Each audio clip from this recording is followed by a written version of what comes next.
What's good, y'all, and welcome to my review for A Quiet Place. Now, the movie is written by John Krasinski and also stars John Krasinski along with Emily Blunt, Millicent Simmons. Sorry to look at that again, and Noah. Okay, I'm not gonna try to pronounce that kid's last name. And the plot of The Quiet Place is that the movie follows a family in this post-apocalyptic world trying to survive. And if you were that there's these creatures out there that if you make a sound, you're pretty much dead. And I gotta say, guys, this is without a doubt the best horror movie this year so far. Like, I can definitely say without a shadow that this movie was fucking on. Now let's talk about the cast.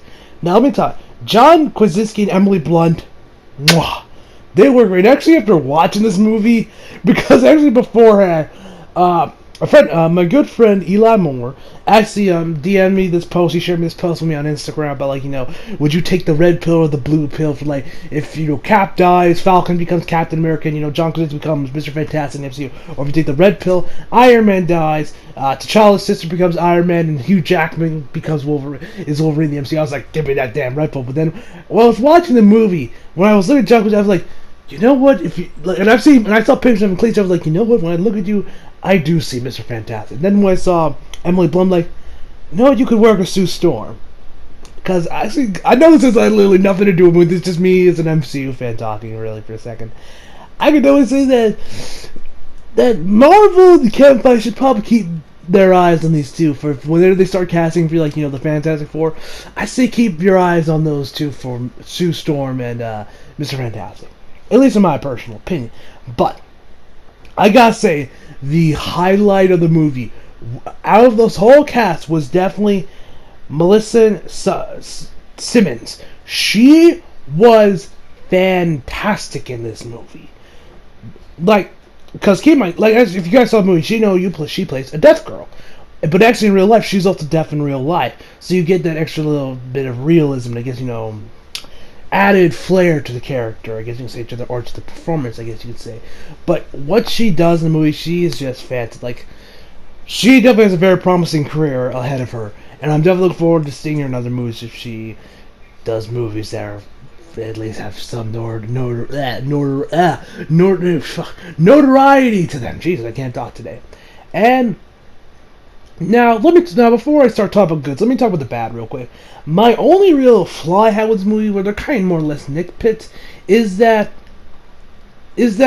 really there are some scenes where characters does stupid shit, or I shouldn't say stupid shit. I more or less say make questionable decisions. I'm not gonna get into spoilers, but if I had to nitpick something about this movie, I would definitely say it was definitely that.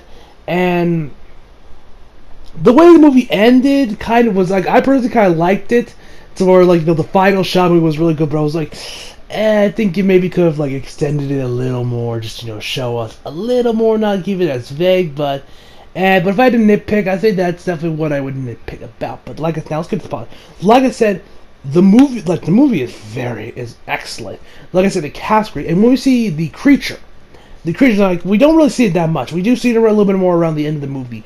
And like I said, the design for them was great. It's like a mixture between clickers from, like, The Last of Us mixed with, like, xenomorphs from the Alien franchise. Kind of mixed because they kind of, like, walk and move like xenomorphs and kind of act like them a little bit.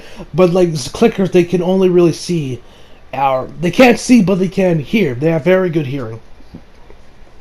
That's why it's called A Quiet Place, because, you can't say shit or else you did.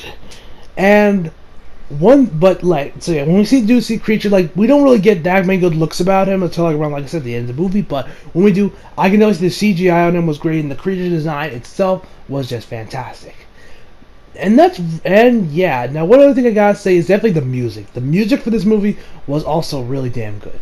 because like the soundtrack of course has this atmosphere show when like the low moments, but when it gets like the scenes where the creatures following them, or they start making noise and they're trying to run away, make sure no shit goes down. The music swaps to these other tracks where it just keeps you in the energy. You got your shirt up on, covering half your face. You're saying, "Oh shit! Oh shit! Oh shit! Oh shit! Oh shit! Oh shit! Oh shit!" I love it. And also, one thing I gotta say is definitely I like how the movie shows how the family has operate, how they have functioned, and have adapted and survived their predicament being this post-apocalyptic world. They don't wear shoes, and when they don't wear shoes, they talk via sign language, even though when I was watching the movie I could actually hear them kind of whispering while they're doing their sign language to each other. So I was like, oh, so you actually do still whip, but you do sign language as well. Okay.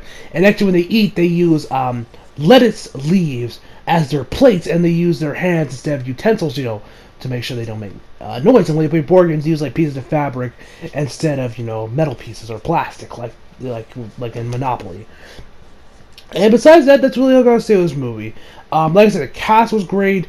The cast was great. And the soundtrack was great. And I love how they showed off how the family operates, how they show them how they live this world. Sure, I got my little nitpicks and saying how they a little bit little plot holes I can mix, how they have energy, how they have electricity when they need a generator, when they make noise, and there's some other thing that happened in this movie that I'm kind of why?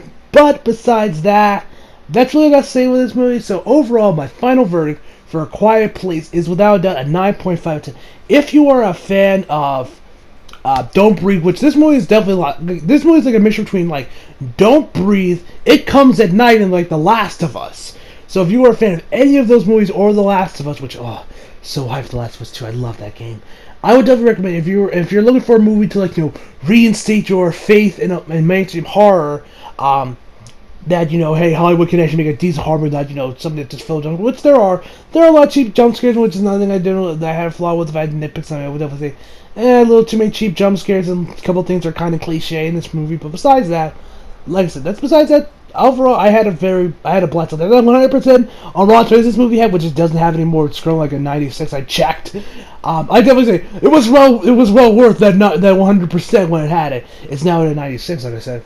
And yeah, so if you are a fan of horror movies, I recommend you go check this movie out. If you are a fan of Don't Breathe, I highly recommend you guys check this out. If you are a fan of It Comes at Night, check this movie out. If you're a fan of The Last of Us, check this movie out. So hope you guys enjoyed the video. Leave a like if you did, subscribe if you're new, follow my Twitter, links below, and as always, come back for more. See you guys next time.